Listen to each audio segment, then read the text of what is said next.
Welcome back to Buying Sandlot. Today we have Brian Kruver, CEO of Scorability, on the show. Brian is an Austin-based tech entrepreneur who's on a mission to fix college athlete recruiting. Since launching in 2024, Scorability now serves over 4,000 college programs at every level, more than 25,000 events annually, and millions of athletes, creating the largest and most data-driven platform across college recruiting and camps. Their goal is to make coaches' lives easier while making the recruiting process more equitable and transparent for athletes. But before we get into the episode, tickets for our Buying Sandlot Summit in Philadelphia on April 14th and 15th are still available. Get those over at buyingsandlot.com or the link in this show's description. We'll have executives from Huddle, Game Changer, Perfect Game, Team Snap, all speaking, and panels around tech's heavy hitters, streaming, data, facilities, and consolidation. Not to mention networking, all in the state-of-the-art Switch House and Ballers. You won't want to miss this. I know, Kyle, you also want to reveal a new panel we just made public. Big panel news today, big one. Happy to announce this one. So we're going to have Aaron Clift, Chief Marketing Officer at Unrivaled Sports, alongside Ashley Whitaker, partner and SVP of Marketing at the Sports Facilities Companies, and our friend Justin Miller, CEO of Rush Soccer, the largest youth soccer club network on the planet of Earth. It's good. This one's going to be awesome. It's going to be one of our feature panels. It's titled "From Local to Global: The New Playbook for Youth Sports Growth." It will cover everything in the participation layer of youth sports, which we talked about, the physical in-person side of it. Not everything is just tech. That includes Unrivaled's premium experiences and expansion strategy, SFC's model of partnering with municipalities and developers to build world-class venues, and Rush's continued expansion, both nationally and internationally, and some of their work around sponsorship. In short, this will explore how scale in the industry goes well beyond tech. We're going to be paying lots of attention to the tech companies. First day panel, tech heavy hitters. We're going to have the Tech 2.0 folks. We're going to have streaming. We're going to have sponsorship. A lot of these are tech heavy, but I wanted to make sure we were very much serving the in-person, the events, the tournaments, the tourism side. So there will be a couple there. But this is as good of a panel as it gets. And probably I would say Aaron, Ashley, kind of represented some of the biggest brands in youth sports that had not yet been represented in our speaker and they've been attending, but our speaker list. So, if you're just new to this thing here, if you're new here, right? Huddle, Perfect Game, League Apps, Team Snap, Game Changer, Sports Engine, Pixelot, IMG Academy, Event Connect, Positive Coaching Alliance, Fast Break, Prep Network, and now Unrivaled Sports and Sports Facility Companies, and on down the stack. Plenty of names I didn't mention. A genuine who's who of youth sports, the most compelling list of youth sports speakers in the history of youth sports. So proud of this one, excited, and I'm thankful they're able to make it, and look forward to welcoming them in Philly, April 14th and 15th. One last thing before we get into the interview with Brian. We can't forget our friends at Event Connect, the operating system for youth sports, for sponsoring the show. Run your entire tournament or connect the tools you already use to their operating system to reduce spreadsheet chaos, help with tournament registration, and grow hotel spend. Event Connect also helps power the show and allows us to continue to show up in your inboxes and your podcast feeds. And now, let's get into the interview with Brian. Brian Kruver, CEO of Scorability. Thanks for coming on Buying Sandlot. Thank you for having me. Appreciate it. Before we get into the interview and we ask you all about the recruiting platform, can you give us a little background on Scorability and how it's helping college recruits currently? Yeah, sure. Scorability, we started just a little over 2 years ago. We were down here in Austin, Texas. In a couple years, we've grown to about 100 people. We've done an acquisition. We've raised over $50 million, and we're spending a lot of time building software right now. I've got 20 or so product and engineering folks with all the AI tools and all those things you'd expect, and we're cranking right now.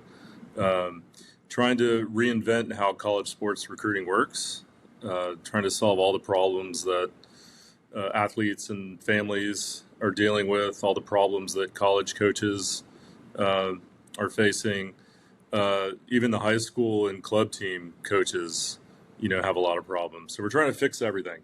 It's a big broken thing, and we're coming at it with a lot of investors, obviously, and we're off to a good start. What was the moment where you realized youth sports recruiting had become, more of a business problem than just a sports problem, would you say? Yeah, I think, well, for me personally, I'm a startup guy, I'm a tech guy. Uh, I've been in a lot of different industries. I don't have a sports background, interestingly enough. Um, I've jumped around different industries. I'm a tech guy. I'm a entrepreneur business builder. While I was running my last company, uh, my wife and I were going through recruiting as parents. So my son was being recruited for football, my daughter for soccer. We were we didn't realize while we were, had other jobs at the time, we were getting trained up for this next company we'd be starting in Scorability. But yeah, going through that process, realizing how inefficient it was, uh, realizing all the sort of pain that you know we were dealing with, other families we knew, you know, my son and my daughter's teammates going through recruiting. We just nobody was really clear on how the process worked because really there is no process. Um, so yeah, we realized a couple months after I sold that last company that this was going to be the next thing. It was obvious that there was something broken here, and we were going to try and fix it. Your story in terms of what brought you into the industry is certainly not unique from a lot of the people we've talked to. Almost everyone in this space started out with, hey, my kids were in it and I'm entrepreneurial and I noticed this. And I'll take that even a step further with you. I think your prior venture, do I have it right, was Alert Media? Yep. So I kind of let you describe that a little in a sec, but you were solving some logistics problems with software, and you're like the third person we've had on this podcast in maybe the last couple of months that came from a software background, solving a kind of niche problem, and then left and are now moving over to solving this complex problem in youth sports with software. So there's lots of parallels here we're discovering, especially amongst software companies whose founders have raised literally tens of millions of dollars. So it's a really fascinating story you have. So maybe talk a little bit about what you did previously and then how that skill set has sort of transferred to being able to identify and solve the problem with NIL. And then we'll kind of go into the specifics of NIL and college and all that. Sure, and what you're describing, it's more than just a small trend. It's a huge trend, like the sports tech, especially with private equity and venture, like the funds flow and everything. Like people are turning towards sports and youth sports.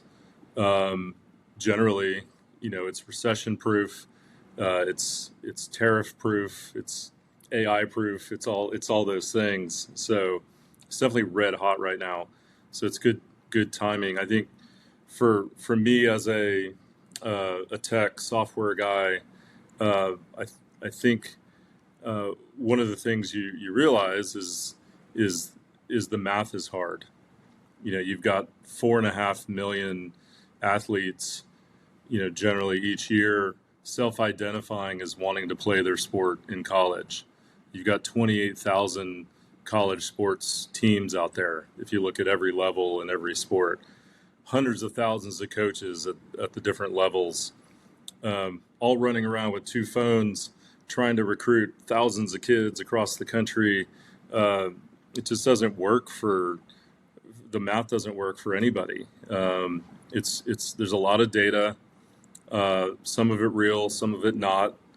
There's an incredible demand for verification, incredible demand for visual content. Um, Profiles that people are just putting on websites isn't cutting it. That's a lot of what's out there.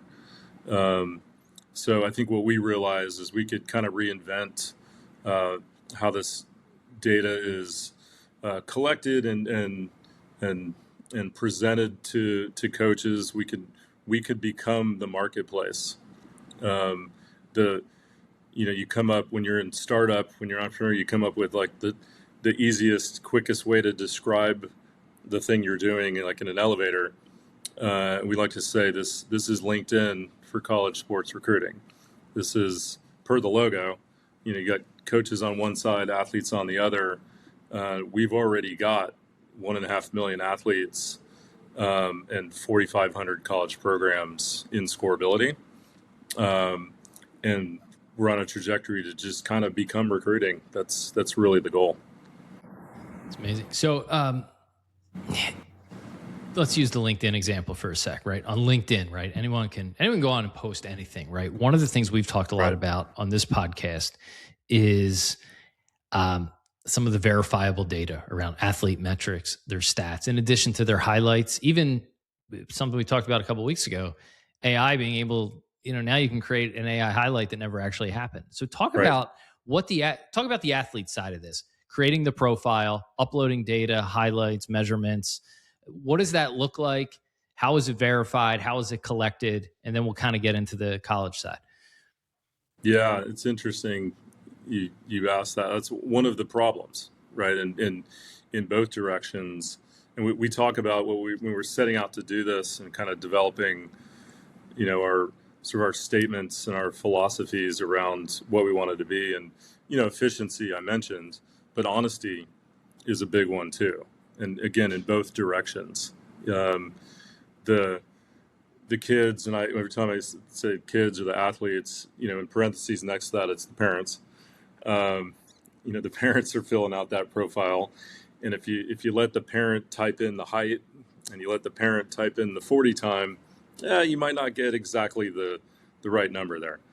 At the same time, the coaches are telling 2,000 kids that they're super interested in them when they know they're really only going to offer, a couple hundred, and maybe those offers aren't even committable. They know they're going to sign 2 kids, right? Or whatever it is. So we were looking for ways to kind of cut the crap, if you will, and make it so that a college coach isn't driving across the state to meet up with a 6'5" recruit only to learn that he's 6'2". Happens every day. So what do we do about that? We, as a platform, we only deal in verified data. We don't actually let the athletes build their own profiles. So there's a lot, I won't name them all, but there's dozens of platforms, websites out there where an athlete can go in, build a profile, and quote, get recruited. The 2 problems with it, one is the athlete's creating the profile. Number 2, college coaches aren't using that website. So for us, it's really create this marketplace where there's college coaches in there actually discovering and evaluating talent. So that's the number 1. It's got to be used by the colleges to recruit, or there's no value there. And then from the other perspective, to make sure the college coaches get what they want, we're building the profile with verified data that we get from third parties. We're not allowing an athlete to enter their height. We'll have them do assessments. We'll have them give us information on how to contact their high school coach or somebody that can do an evaluation on them. But we're getting everything. We're getting a complete picture of an athlete from their youth coaches, the camps they go to, even the college coaches themselves who've already seen these athletes. We have dozens of sources of data. We're building that profile with all verified information. It's really interesting. Are you working? We've had some I'd say smaller startups in the space, like an MPI Sports that's doing like scouting combines. They're throwing big events. On the Radar Sports doing something similar local here in the Philly area in baseball. Is some of that data coming off of like a computer measured thing, like in the case of baseball exit velo, or in the case of like an MPI where they're actually doing the 40 time and verifying it? Or are you triangulating from other college coaches, camps that they've been to? Like, what are sort of the different levels of trust there? And and how much do you use technology to get some of that hard data, whether that's wearables or cameras or things like that? There's definitely there's trust in the camp operators. We one of the things that's definitely part of our short 2-year journey here that's worth mentioning is this last fall we acquired a company called Riser. Riser, a lot of coaches and parents would be familiar with the name. Riser is the sort of the back end operating system for 27,000 camps. So Riser is now part of Scorability. The Riser team up in Des Moines, Iowa, are a fantastic business. It's actually been around about 20 years.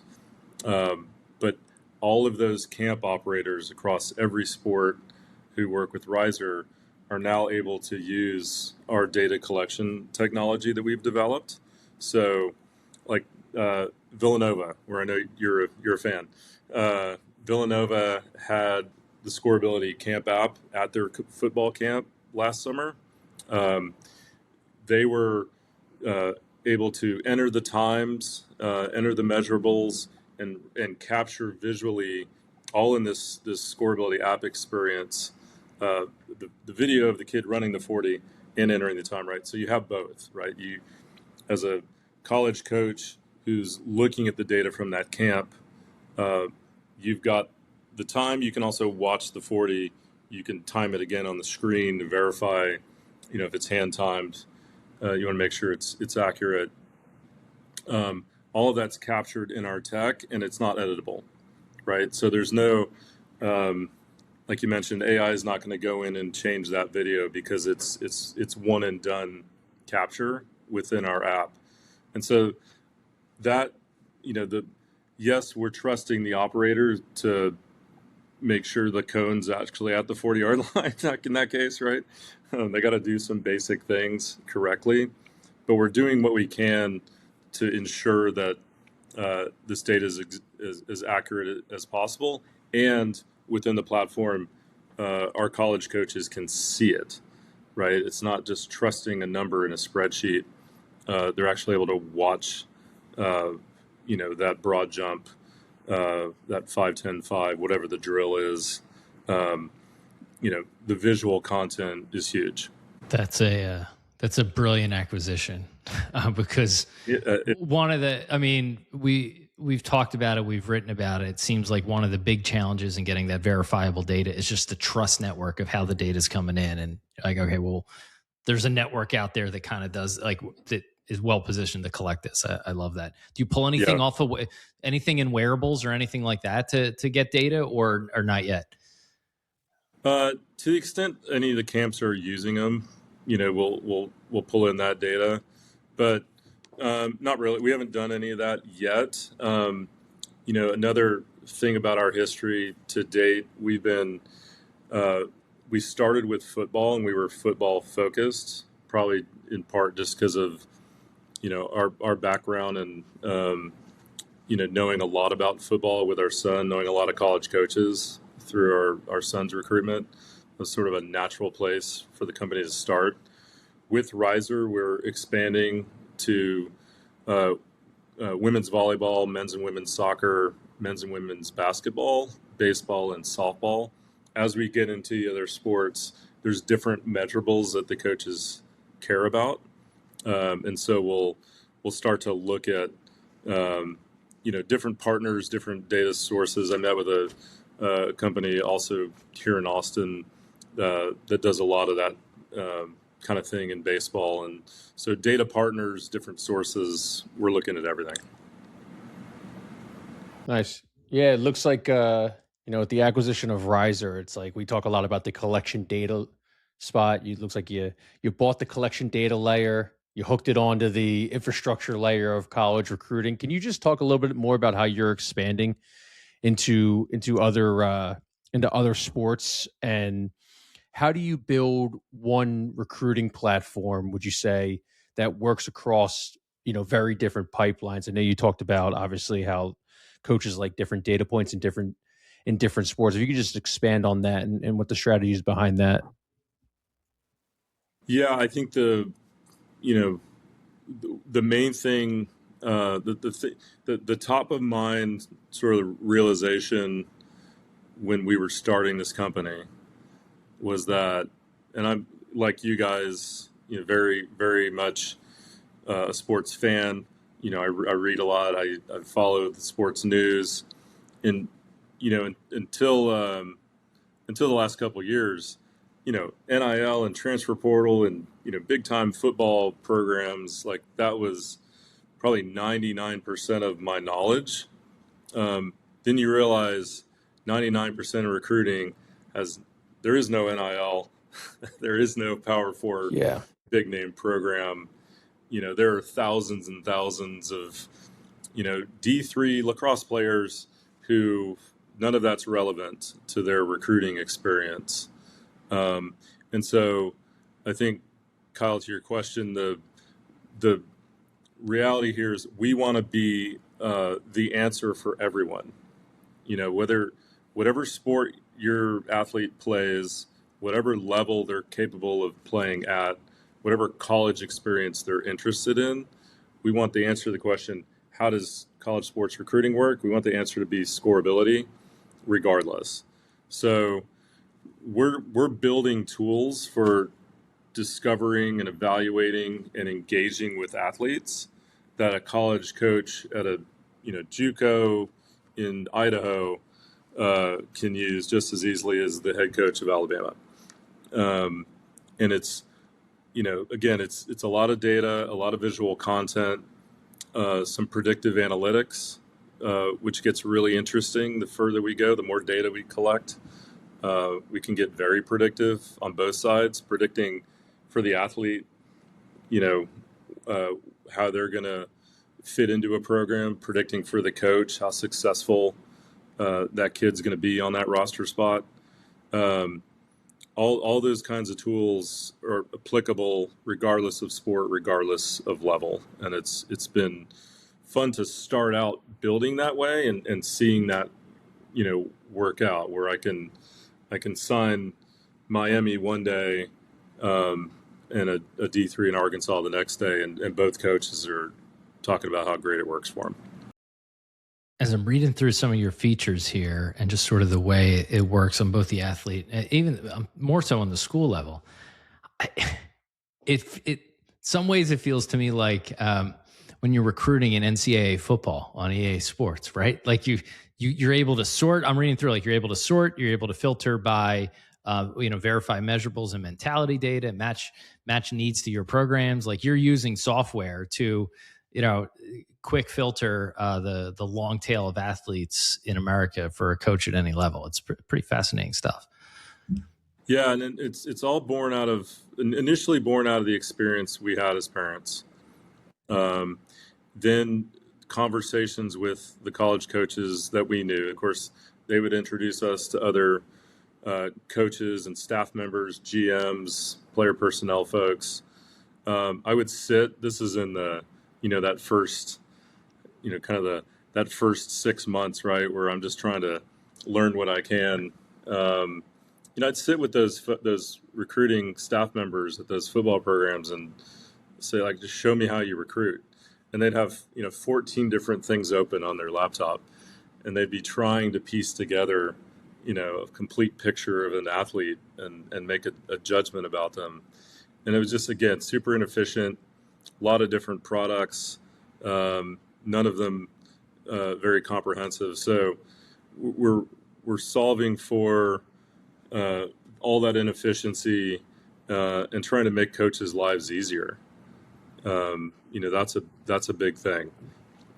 If you guys, I'm sure you guys know, you know, plenty of college coaches. They're again running around with 2 phones constantly. Recruiting is a 365 day a year gig.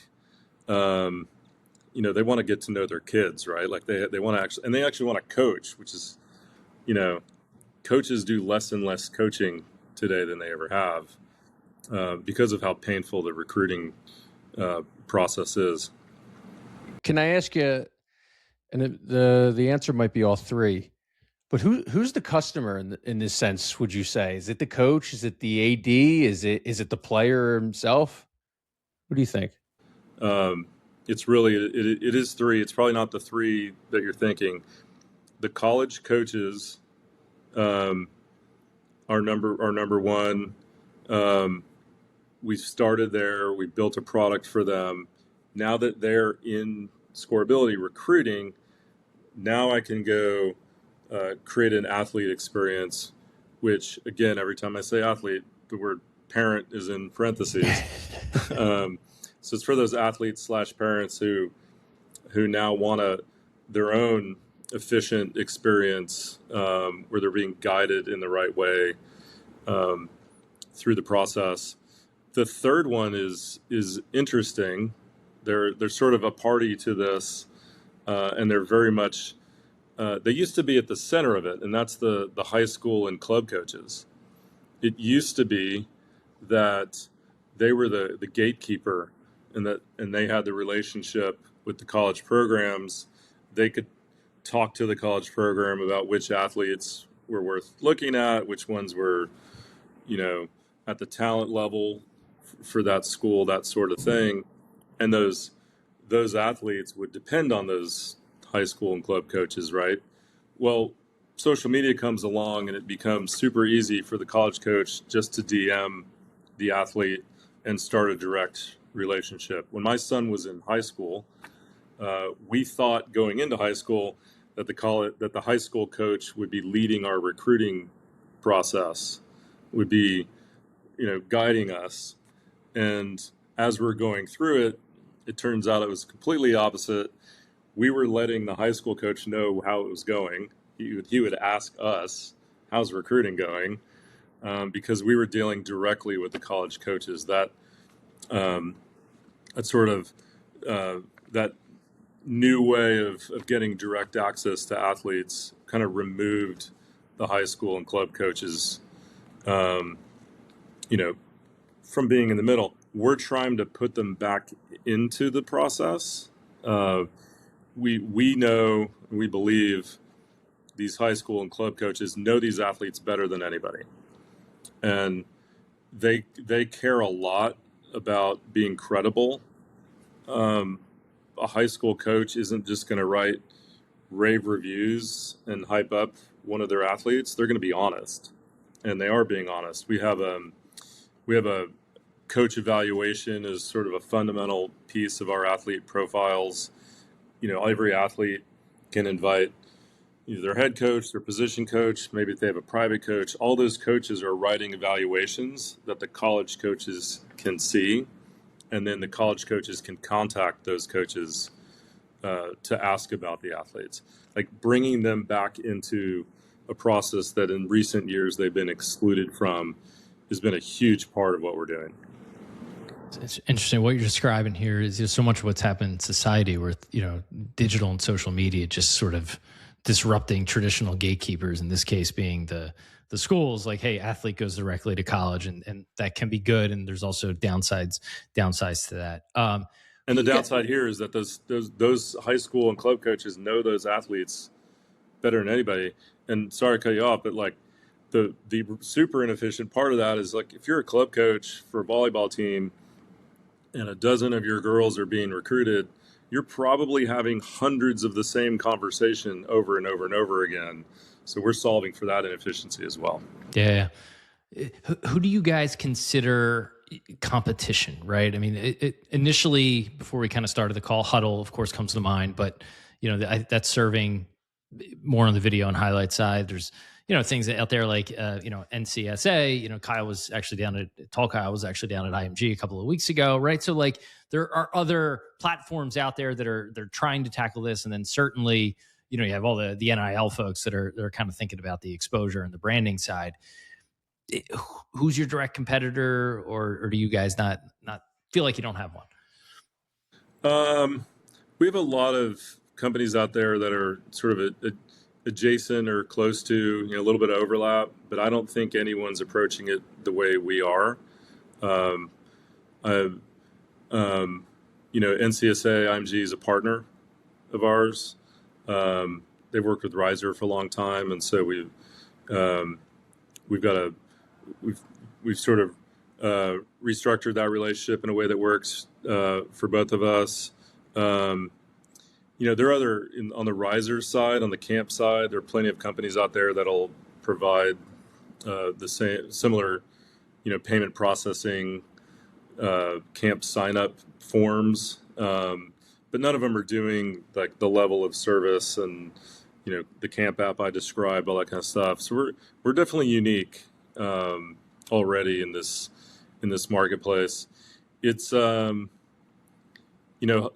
Huddle is video. Teamworks is kind of like the camp operating system. Like there's big companies out there that do different things that are adjacent to what we do.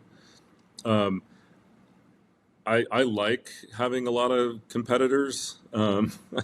It's to me, like with my past companies, it's been easier to get into a market and disrupt it. Although I hate the term, it's cliche and overused, but to get in there and in an established market where you're not trying to convince people of something completely new. You're trying to convince them that this thing they already have budget for, that they're already using, is outdated and we can do it better. Yeah, solve the pain point. Yeah. Yeah, sure. and to put a bow on that piece of it, and if I understand it, NCSA is completely the opposite anyway. The athlete pays, for you guys, the college coach pays, but it's free for the athlete. Do I have that right? Yeah, it's the real difference is NCSA is a personalized one-on-one, sort of like you have, and we had NCSA with our son. We tried all the services, but you have an advisor, a person working with you. And ours is very much a platform, kind of it's the difference between, like, if we're a LinkedIn, NCSA is like your career advisor.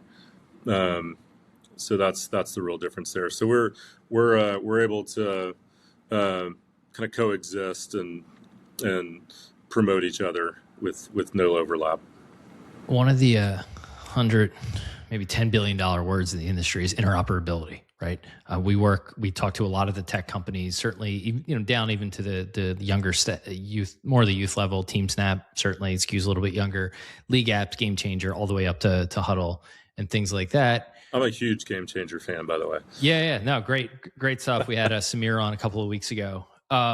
He actually, sort of fed us the word interoperability, as we always kind of asked around it, and he assigned the word to it. But all these platforms have lots of data, whether that's participation data, it's stats and schedules, what an athlete's done over their entire lifetime from age 6 all the way up to high school. Obviously, it becomes more relevant as they get older.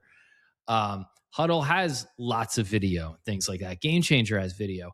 How do you guys think about the ability to hook into those things? Our experience is a lot of those companies are pretty protective of their silo, especially within the youth and amateur ecosystem. They're sort of happy to work with a GoPro, an outside camera company, but less happy to work with Team Snap, right? What are you guys seeing? How do you think about it? How much potential is there to begin to siphon in some of that data to build these verifiable athlete profiles beyond, just the camp number, like how far are you going today and where can that go in the future? There's so much potential there that we could probably start a whole new podcast series about just that. But yeah, that's one of the things we're most excited about long term. We first things first, like as a longtime startup guy, I kind of know, like, it's focus or fail. So like the first thing we need to do is kind of establish ourselves in the marketplace with, again, the college coaches and the athletes, and becoming that marketplace. But the data that we're pulling in, the volume of it, and then the historical context of it as we go along, like, recruiting is really a 10-year, one thing we think about is it's really a 10-year journey now. Like, most kids who are interested in playing college are thinking about it in middle school. They're starting to sort of set themselves up for a high school experience that's going to get them recruited. If they get to college, they're probably playing 5 or 6 or maybe more years. My son had a red shirt and a medical red shirt. He's a quarterback at Kentucky now. He's a junior academically, but still has 3 years of eligibility left. So do that math. But really, coming out with a couple of masters, right? At least 3 degrees, or I'm like, what are you doing? So like from 13 to 23, right? Like this is a 10-year journey. And if you're a grad transfer and we've got, eventually Scorability, we're going to have verified measurables and visual content going back a decade. At some point we're going to have that whole history and trajectory. And that just, to me, that turns into all kinds of predictive analytics, forecasting, projecting. Like we've already got some of that. We've developed a mentality assessment that's pretty slick. It's very predictive of success. We bought that IP from a company called Octus that was doing it for the NFL and for Fortune 500s and in hiring employees. So we're very in tune with the possibilities there. We're just, starting with the basics first, like let's become where recruiting happens. And then, data-wise, predictive-wise, we're going to get, it's going to get pretty amazing here pretty fast. We talk a lot about data privacy, just to stay on the data question. Would just be kind of interesting. I know you guys are relatively new, but we know there's like 16 different, governing bodies that all have their different, by state, I think, have their different privacy laws and everything. We just wait till we go international. That's there's of our 2026 trends. Yeah. You said 3 things that we've talked about probably the last week on this show that I've just been like, ding, ding, ding, ding, ding. So that's great. But we've talked, Kyle's talked to some companies that are like, we will not get into any data privacy stuff because it's just so, I might not be framing that right, Kyle, if you want to take that, but the data privacy thing, how do you look at that? We're seeing companies kind of get dinged right now, but you are dealing with, minors, data, and data stuff with their data rights. It's state by state. It's all different. Facial recognition is something that we've talked about a lot. What is your kind of thoughts on the whole data privacy, and how do you not get dinged going in the future? Yeah, a couple lines we draw is we're 13 and older, so we're not going younger than 13. So that's helpful. There's a lot of it's like the magical cutoff, right? It's a cutoff. Yeah. We're also drawing the line at any kind of health, medical, HIPAA, injury kind of data. We're not doing any of that. With that said, we deal in data that these users, these athletes, and these parents, they want the data out there and shared with these college coaches, but we're not putting any of this data out there publicly, right? So to the extent, eventually someday we start doing that sort of thing, if there's ever a public-facing version of Scorability where you can see what's going on with recruiting, if you're a beach volleyball fan and you want to follow the latest activity there, we'll cross that bridge when we come to it. But right now, this is a black box. It's locked down, and it's the college coaches that are our customers that have access to this stuff. And generally speaking, the parents and the athletes are thrilled for that data to be shared as widely as possible because they want to get the visibility. It's an easy opt-in. I'm thinking, and anybody who wants to be pulled out has that option too. The Villanova basketball fan in me is like, man, I want that to see our recruits. So you guys have raised, switching gears a little bit, you guys raised $51 million to date. Is that correct? That is correct. That's obviously talk about the big picture you pitch to investors, right? And how big can this all get? What does this look like for you guys in 5 to 10 years? And what is the TAM here? It's quite the haul for, I think a lot of people would be surprised to see that number in this market. How big is it? Yeah, I mean, there's a few different ways to answer that question. I'll start with, I've started a few other companies. They've done pretty well. So I think part of that is, I've been able to raise bigger rounds earlier than I have in the past, mostly with that track record. And it's not just me. I have a handful of folks here at Scorability that helped me with the last company. We're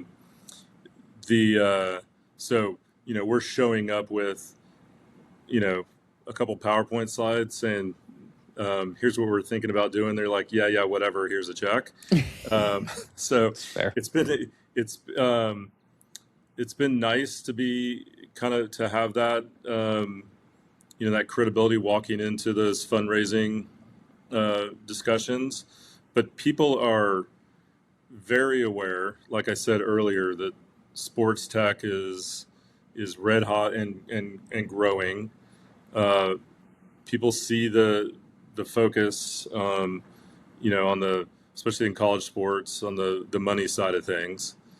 It's a massive opportunity. If we do all the things we're planning to do over the next few years, it is a multi-billion-dollar business. I could go into all the different directions we could go. Again, that's probably a whole podcast series, and we could take over the world here.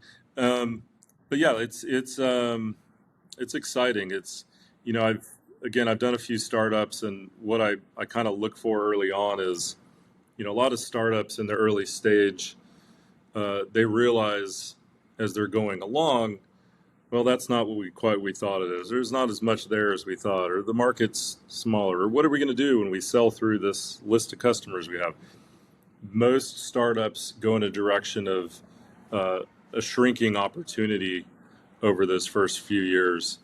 As we've gone along with Scorability, we're realizing the opportunity is bigger and bigger and bigger than we thought, because it's going in the other direction. And these days we probably have 24 AI tools we're using across all functional areas. Again, I've got a product engineering team of about 20. They're operating right now as if there's 60 of them. Wow. It's just, we could vibe code everything that Teamworks does in a weekend. Like, why would I not? It's another topic we just talked about. Yeah. I mean, it's certainly the possibility is there for us to,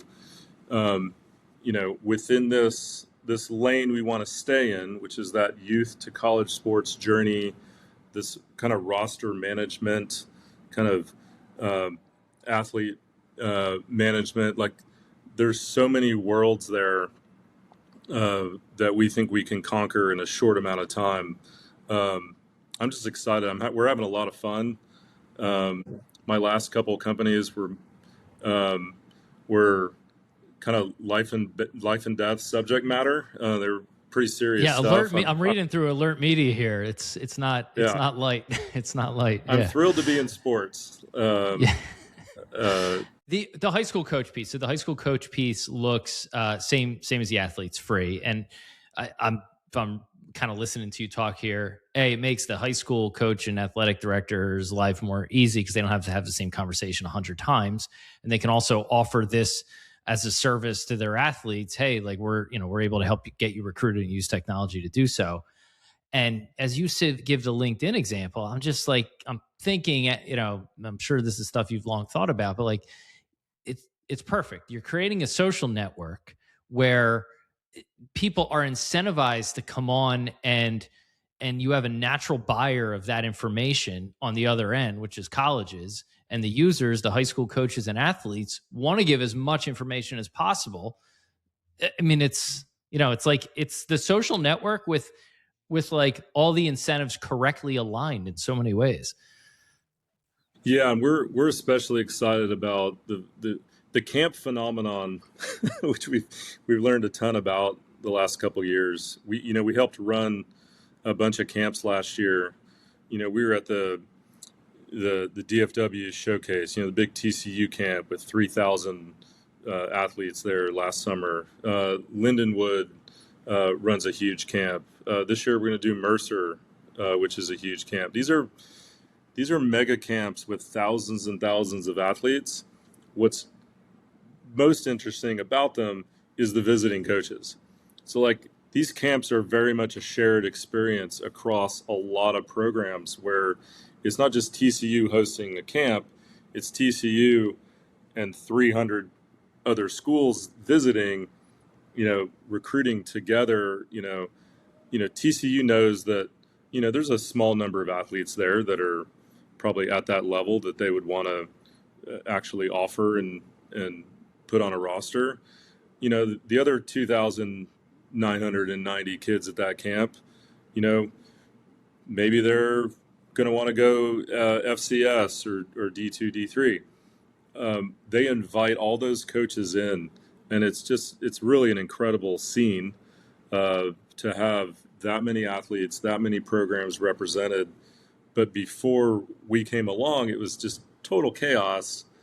Now, as each athlete is doing each drill, the data is flowing into the Scorability app, and all those visiting coaches are live in the app looking at leaderboards, looking at profiles. We saw kids last year, they'd run their 40, and while they were catching their breath, they were getting offers. And I'm not kidding, it's incredible. And it's because the coaches were able to see their first 40 come through the app on the leaderboard. They'd run over to where the 40s were being run, watch the second 40, and they're like, yeah, you're our guy. It's crazy. So yeah, and you got thousands of parents lining the fence trying to watch the camp. They don't know what's going on. Like we were those parents, at one time, a few years back. Now the parents can be in the app watching their kid where they stack up on the leaderboard, going into their kid's profile, completing the parent interview so they can add their 2 cents about their son or daughter. It's really, like you said, it's the way it's all fitting together is pretty magical.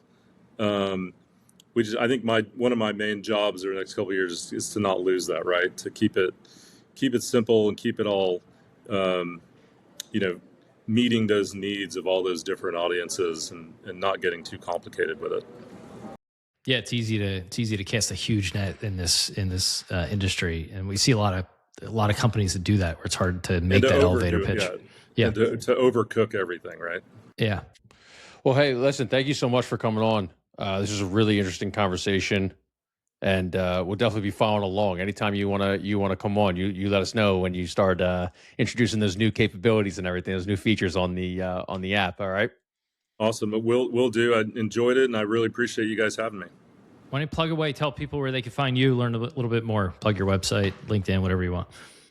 Yeah, scorability.com. Just land there, whether you're a coach or an athlete. We'll guide you kind of to the right place to get things started. And then Riser is RYZER. They are. It's really an incredible company. If you go to Lincoln Riley Football Camp website, that's actually a Riser website. If that times 27,000 camps across the country in all these sports. But you can go to riser.com if you're looking for camps. It's a great place to search for camps near you and your sport, schools that you're interested, etc., and get registered for those camps coming up this summer. Awesome. Well, thank you. We appreciate it. Yeah, thank you guys.